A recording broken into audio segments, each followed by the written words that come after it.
Hello, this is Mike Smith. Welcome back to another Maya tutorial. This time we're going to take a look at an nCloth. Now an nCloth, you can see in the example I've got here, we can make a simulation where a cloth or an object can wrap around or react with another one. And the idea is we can pause this at any point and then actually keep this object. Now that can be used for anything from flags to hair, clothing, basically anything where you want an object to wrap around another one. Another example is we can actually animate a cloth and we can pull that cloth from any point. So an example here, we can put it from the corner and actually drag it over another object, and you can see it flows like a real cloth. That could be used for flags, it could be used for curtains, clothing, or a cape even hanging off of someone's shoulders. And I'll show you how that's done. So first of all, inside Maya, we need to make sure a few things are open, and that is our timeline at the bottom of the screen, and you can see we can select all the different keyframes here. If you're not familiar with animation in Maya yet, don't worry, we're just going to look at the basics of animation for this, and keep an eye out for my future tutorials and I'll show you how to animate properly. And if we look below our timeline, we have what we call the range slider. The range slider can be used to actually negotiate up and down the timeline and select certain areas by actually squashing and stretching this, so we can go to just a few frames, or we can expand it and view as many frames as we want. Now to open this, if it's not there, go up to display at the top of your screen, UI elements, which is user interface elements, and then make sure you've got time slider ticked and range slider ticked. And if we have a look next to our range slider, you'll see it says 48 in both boxes here. Now if I shrink my range slider, you can see this first box, the number here decreases. This box is how many frames are actually visible in our timeline, and the second one is the total number of frames we can work with in our workspace. So if I increase that to, let's say 300 and press enter, I can basically expand my range slider right up to 300, so I've got more frames to work with. And we need quite a few for an nCloth simulation to work. So to begin with, I'm going to make just a polygon plane, and you can make it any size you want. For now I've just made it the size of the grid. I'll place that in the middle, and this is probably one of very few times when I'll actually tell you to make lots of divisions on an object at the very beginning. Because we want this to wrap around another one, we need lots of actual divisions for it to crease and fold properly. So I'm going to go ahead and put 30 by 30 divisions, that should be enough. And I'm going to raise it above my grid. And to actually apply an nCloth, we need to go up to our menu set and change that to N Dynamics. Now you'll see at the top of the screen now there's lots of different things that have a small n in front of them. The N stands for nucleus. That means there's almost like a brain of our object. That means we've got quite a lot of control. For example, gravity, you can set friction, wind resistance, air density, all sorts of things. And to actually assign our nCloth, we go to nMesh at the top of the screen. Next to create nCloth, we first need to go to our option box and reset any settings. Click on create cloth, and if I select that, if we look at just below it in the center of the grid, you'll see an N and an arrow. Now the N means it's actually an nCloth, the arrow is because it's got gravity by default. So if we press play down at the bottom right of the screen, you'll find it will just drop. And it will just keep dropping until it actually hits an object that we tell it to collide with. Now, a couple of tips with nCloths is every time you make an adjustment and you press stop, make sure you rewind your animation. Now that is the actual rewind button back here, that goes back to the very beginning, so right the way back to frame 1. And to make sure it plays back at a reasonable pace and it doesn't jump, we need to set our playback speed to play every frame. Now that might sound a bit odd, you might think, but it's going to play every frame anyway. Well, the default playback speed is 24 frames per second. And sometimes with anything N, so nCloths, nParticles, any kind of simulation, it can jump too much and it can distort the actual simulation. So we need to make sure it's playing every frame individually. And to do that, at the bottom right of the screen you'll see a white box with a small red running character. If we click on that, that opens our animation preferences, and just make sure you've got playback speed set to play every frame there. Everything else you can leave as the default settings. You can play around with them if you want, but for now I just want to look at playback speed. Click on save and just check that plays through. So we're happy with that. And if I place another object in for this to react with, you can see what we can do. So if I put in a sphere, and make sure it's not going through your cloth, make sure it's actually below it. And you'll find if we press play now, it just drops straight through, it doesn't actually react. That's because it doesn't really know it's there.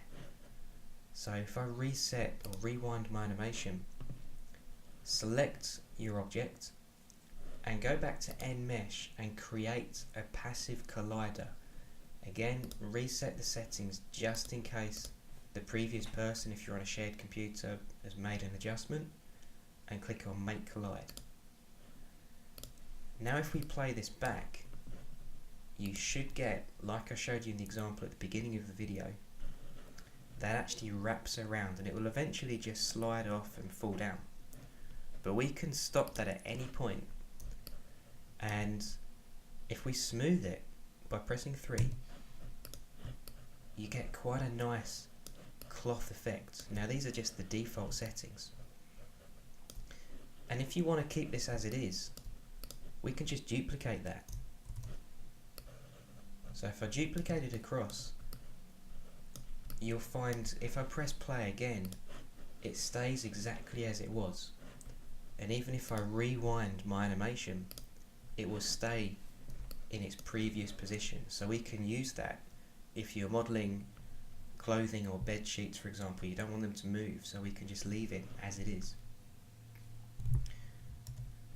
And a couple of other things we can do with this is, if you were actually animating something and you want this to be at a certain position at the beginning, so let's say you don't want it to wait, or you don't want to wait for it to actually drop here and actually fall down to a certain frame, we can actually set what we call an initial state. So we can see in our timeline I'm on frame 53, and you'll find if you haven't already done any kind of batch rendering, it's quite time consuming, and sometimes even just these first 50 frames could take you 20 minutes, an hour, or even several hours depending on the complexity of your scene. So rather than waiting for that to happen from frame 1, we can set an initial state. So stop your animation at any point, go up to nSolver, initial state, and set from current. Now that means if I rewind my animation, it doesn't rewind this cloth right back to the beginning, it will play from there. So if we press play, it will continue to move from that particular point. So for example, curtains as well, you might want them to drop, or even a flag, and then we can set an initial state from there. And a couple of other things we can do is actually put some transform constraints on this, so it can drop and hang from a particular point. So if I go ahead and make a new nCloth, so I'll make it the same size as before, the same number of divisions, 30 by 30, and I'll move it up above my object. I might use a different object soon. nMesh, create nCloth. I know the settings are reset from earlier, and let's just make sure that plays okay. So that's working fine. I'll reset that. Now if you want this to hang from a certain point, all we need to do is go into vertex mode and actually select some vertices. Now you can select one or several, it doesn't really matter. So I'll just select some on the left hand side here. And now if I go up to nConstraint Transform, you'll see if we zoom in here, if I go to my select tool, we have what we call a locator. Now that's this little cross here. That won't show up when we render, but it's just there for us to actually select this transform point, and we can move that around and it will move these vertices as well. You'll find though if you move it now, it won't move our cloth. It will only start reacting with the cloth once we hit play. So if I hit play now, I'll just select the cloth so you can see these divisions and you can see it react. You'll find it will still react with my object, but it actually hangs from this particular point. So for example, curtains, you can just hang it from a rail. Some kind of towel hanging from something, it can hang as well. And a flag you can just attach to a flagpole, then later on assign wind, and you can make it move around. And one other good thing we can do with this is actually animate the position of this transform constraint.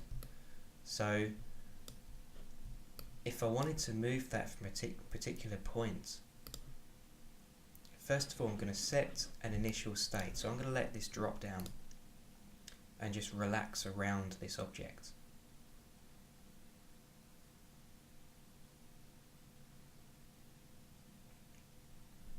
So there should be enough. And I'm going to turn the grid off just for a while. It sometimes gets in the way. And we can do that by going to just below our shelf. There's this grid icon. If you hold the mouse over it, it tells you where it is. So click on that, it turns the grid off, and we can put it back on anytime we want. But for now I'll leave it off just so you can see what's going on a little bit clearer.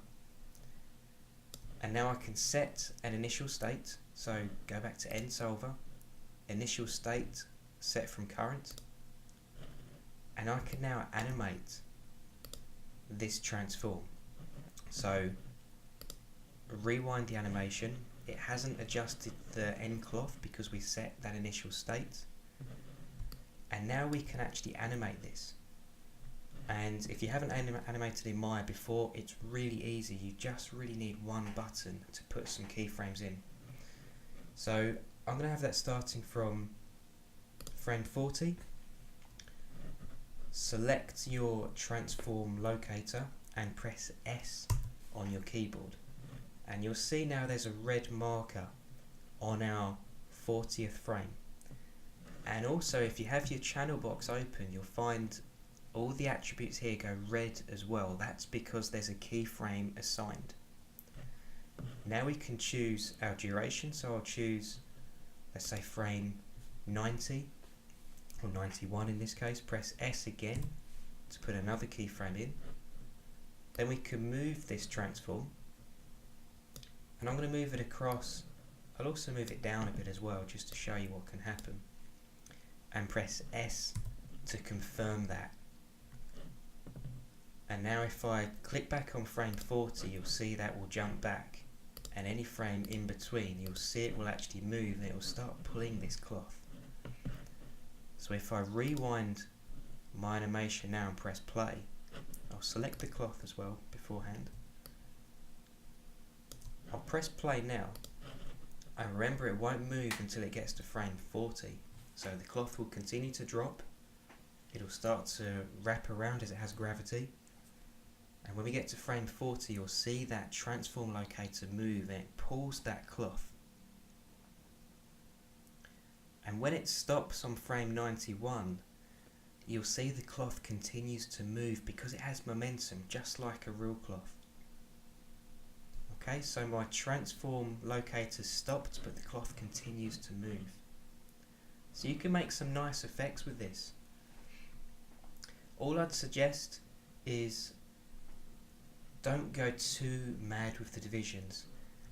I've seen some people before put hundreds of divisions. All it will do is give you a very detailed cloth, but it will also make the computer lag a lot, and that can make it quite frustrating when you play this back. So be quite sensible with the divisions. In this case I've got 30 by 30. Even then that's quite high. Maybe start with 20 by 20, see how it goes. And if you watch out for my other tutorials, I'll show you how to do what we call a play blast, which is a quick screenshot render, if you like, of this animation. It'll give you the real speed of the animation, and it will do it in seconds, even just a few minutes at the most, so we can actually see the real speed of this. Okay, so have some fun with that, practice it. And also, before I go, if you select the cloth in your attribute editor, you actually have some preset cloths. If we select our nCloth Shape 1 tab, click and hold on presets, you've got lots of different presets here to play around with, and they all give you a good starting point. If you want one of these, just go on to replace and then let go, and it will react a very different way. And if you want to adjust other attributes, we've got our nucleus tab in our attribute editor 2. That's to the right of your nCloth Shape 1 tab. And in here you've got your gravity direction, it's -1y, so it's down. Air density, wind speed, there's all sorts of fun attributes in here to play around with. So see what you can do. Keep saving as you go along, just in case anything goes wrong. And watch out for my future tutorials.